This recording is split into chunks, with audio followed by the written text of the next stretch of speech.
We are moving closer to a faculty strike at CSU campuses, with some 25,000 educators ready to walk off the job. And in the race for the White House, we have the latest on the last primaries. In campus news, as elections are underway, but are students turning out to vote? In sports, we will talk about March Madness. All this and much more ahead on OC News starts now.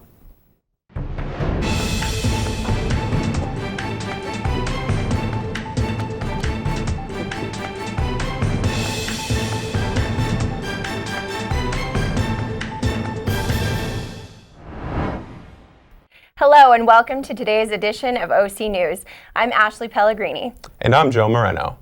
OC News is brought to you by broadcast journalism students of the Communications Department at Cal State Fullerton. The CFA strike is less than a month away, and both students and faculty are voicing their concerns. Here is Ryan Porter with the faculty's perspective about how the CFA strike will affect Cal State Fullerton students. With the CFA planning to strike at Cal State Fullerton's campus, students will expect to see faculty members picketing popular entrance areas to the Cal State Fullerton campus. Professors are doing this because they want a raise, but how does this affect students whose professors are not in the classroom? I truly believe students, to get the best education possible, need teachers that are motivated and willing to go the extra mile, to give it their all.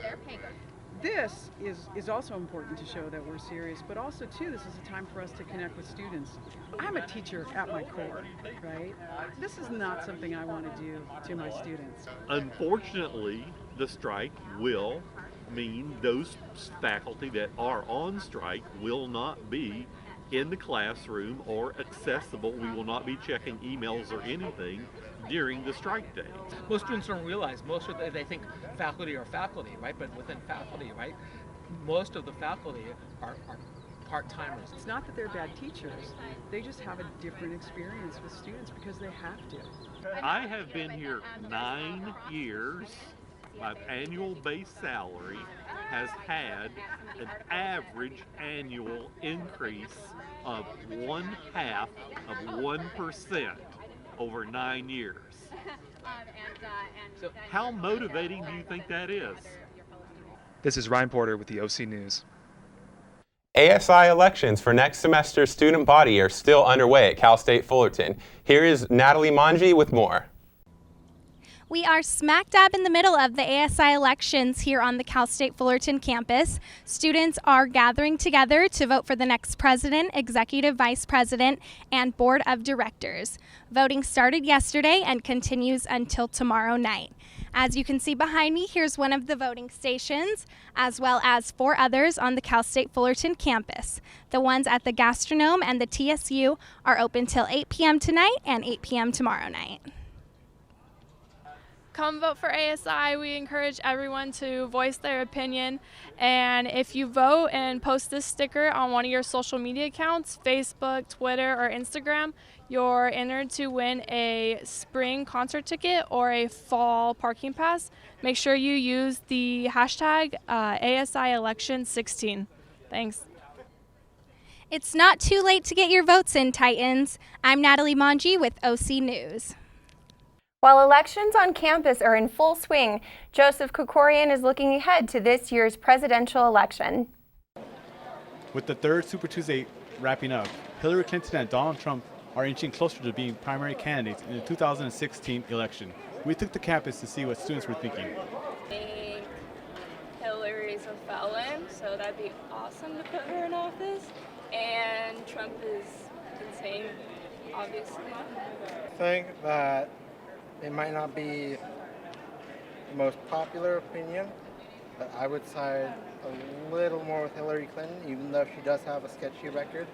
Still think that with her experience, she would be more valuable as an executive than the businessman Donald Trump. Because we're all attending colleges and we need to see how much money we need to make at our jobs in order to pay for college, or how much money our parents need to make in order to help us pay for college. So I think the tuition is going to be a huge factor in the presidential candidates for students. All right. November's election is shaping up to be a very interesting race. With OC News, I'm Joseph Corcoran. Now that we know what students want for their future, presidents Let's see who won the recent Super Tuesday. Here's Matthew Bruce with the latest in politics. Thanks, Ashley. All right. In politics, both Trump and Clinton continue to dominate their respective parties as they push forward to the Democratic and Republican nominations. During this past Super Tuesday, Clinton buried Sanders in Ohio, Illinois, North Carolina, and Florida, and Trump pushed ahead as well, except for in Ohio, where Kasich took a surprise win. This Super Tuesday was a big step forward for Clinton and Trump, who both overcame unexpected hurdles over the past week.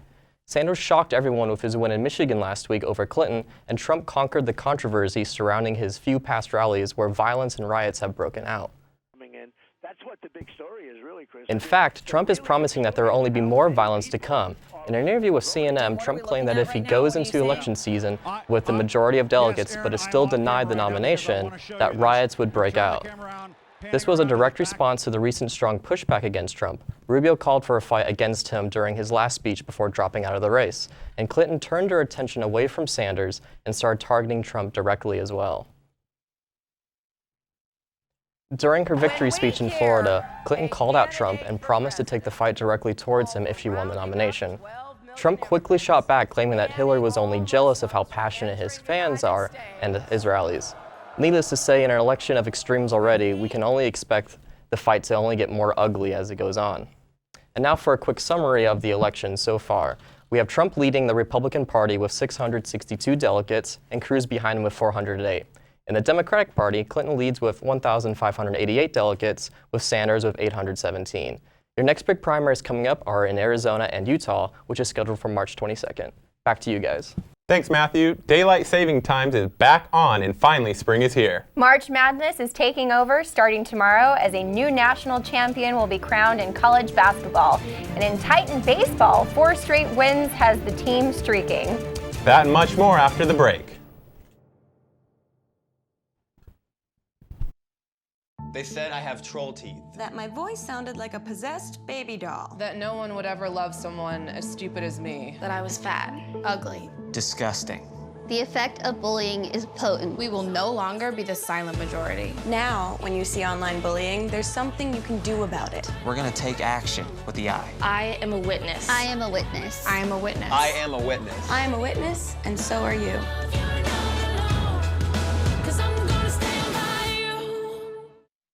Morning, Gary. We are GetSchooled.com. You want a college education, don't you? You know you do. That's why we're here. We're free and here to guide you through every step of the way, starting with attendance. Gary, financial aid forms.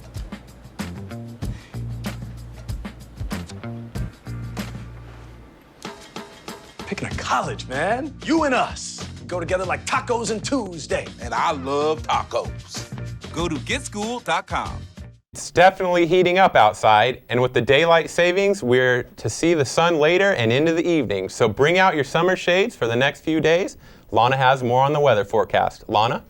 Alrighty, thanks guys. So we're heading into some summer weather now. As you can see today in Fullerton, we have a high of 87 and we have some lows of 55. We can expect the sun to set tonight at 7 p.m. and tomorrow we can expect it to rise at 6:58 a.m. Humidity's in 41% today. And now let's head over onto the 5-day forecast. So as we can expect to see, it's going to be in the high 80s and a little bit of the low 80s all week. Today has been the hottest day of the week at 87 degrees. On Thursday, we can expect to drop a little to 83, 81 on Saturday, and 83 on Sunday. 80 on Monday with it's partly cloudy and a low of 54. Now let's head on to the national forecast for this week. As you can see, it's staying hot all across the United States from east to west coast. In Los Angeles, it's actually 85 degrees. Over in San Antonio, we're going to have it at 78. In Louisiana, New Orleans is hitting 80. And in Florida, Miami's going to hit 82. New York's staying a little bit chilly at 65 up here. And that's all for weather this week. Back to you two. It's March and it's time for March Madness, and our Jonathan Trabucco has the full story. With Selection Sunday behind us and all 64 teams now in the field, now it's time for the madness to begin. I decided to ask Cal State Fullerton students if they were interested in the tournament and who they had winning it all this year. You gonna watch any March Madness this weekend starting up? Yeah, I'll watch a little bit. Who do you think are the favorites going into the tournament? Kansas. Why Kansas? They've got the best center, every rebound. I mean, they have all around the best players. I think Kansas might take it this year. That's why I'm picking to win it in my bracket. Not really. I'm not really big on it. Are you going to fill out a bracket here and try to win some money or beat your friends? Yeah, the only thing I'm going to put on is Cal State Fullerton winning it all. Who do you think is going to win, or who are your favorites here? Do you know any schools? Of course, CSUF.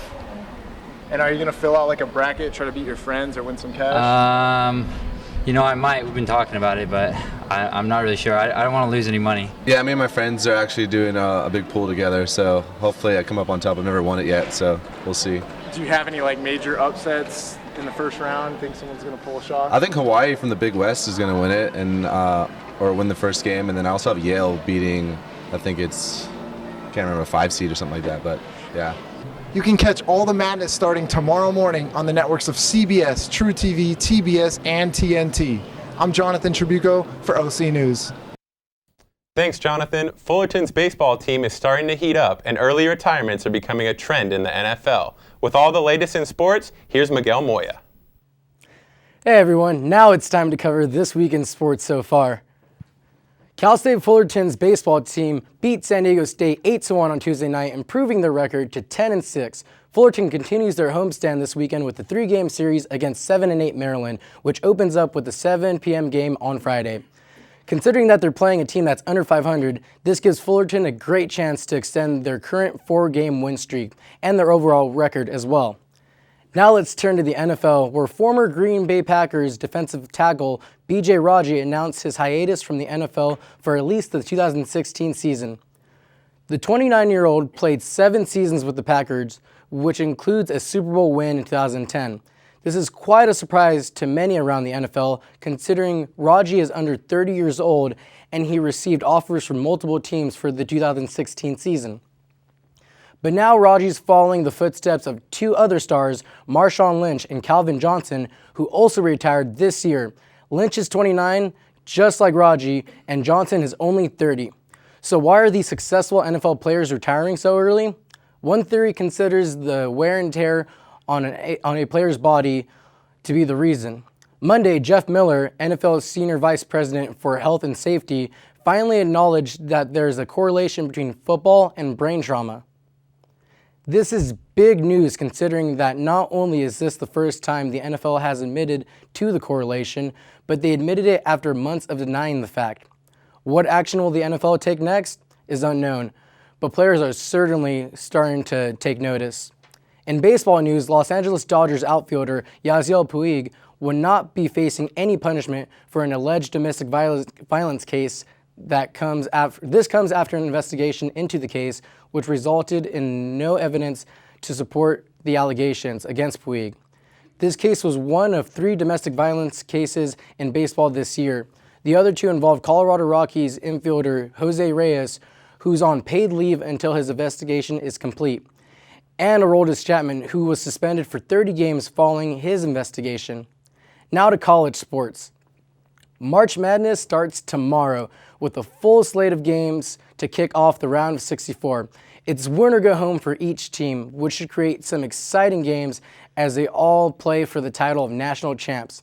So tune in and fill out a bracket while you're at it. That concludes our week in sports so far. Back to you guys. Universal Studios announced their upcoming Walking Dead attraction set to debut at the theme park sometime this summer, and Bachelor Ben Higgins gave his last rose to one lucky girl.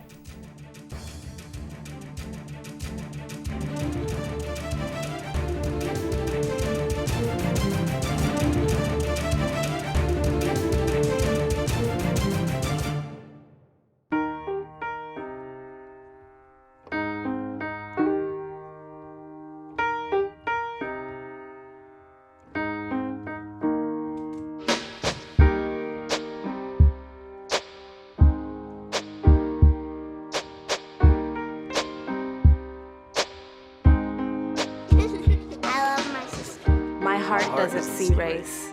Love is love.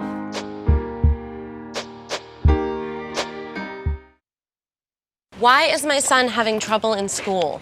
Finding lowest airfare to Istanbul. No, I'm tired of fighting with my son over his homework. Home walk restaurant. Need a review? No. He's smart, but his mind wanders. 7 wonders of the world. Why don't you understand me? I do. I was trying to show how Connor feels every day. Redirecting to understood.org. Join parents and experts at understood.org, a free online resource about learning and attention issues to help your child thrive.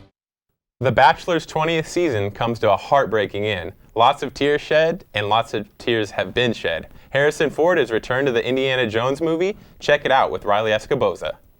The Bachelor's 20th season came to an end Monday night and was nothing short of dramatic. The tear-jerking finale revealed that Ben proposed to contestant Lauren Bushnell, leaving JoJo Fletcher teary-eyed and heartbroken. Don't feel too bad for JoJo, though, as it was announced Monday after the finale that she will be next Bachelorette. As for Lauren and Ben, after keeping the secret of their engagement for 4 months, the two can now openly talk about their relationship, which they did at a press conference Tuesday. The apocalypse is coming to Universal Studios, that is. The theme park announced that they are in the making of a Walking Dead attraction that is sure to wow both zombies and theme park goers alike.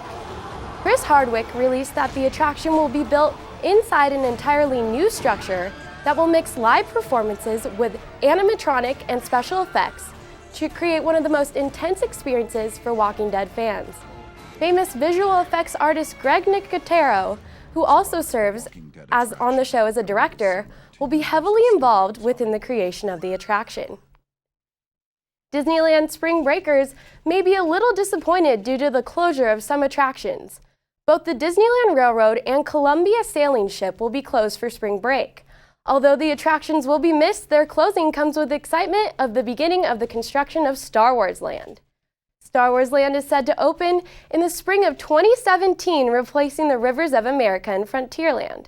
That new land will look like a fictional planet from the Star Wars universe, but will not be a desert setting like that of Tatooine. Instead, it will have an abundance of plant life, including 1,000 new trees, both old and new. Disney Imagineers want it to appear as if the planet has been there a while. Get ready for another wild ride with Indy. Disney has announced that they will be making a 5th Indiana Jones that is set to hit the big screen July 19th, 2019. Despite rumors of a new cast, both Harrison Ford and Spielberg will be both returning to the film.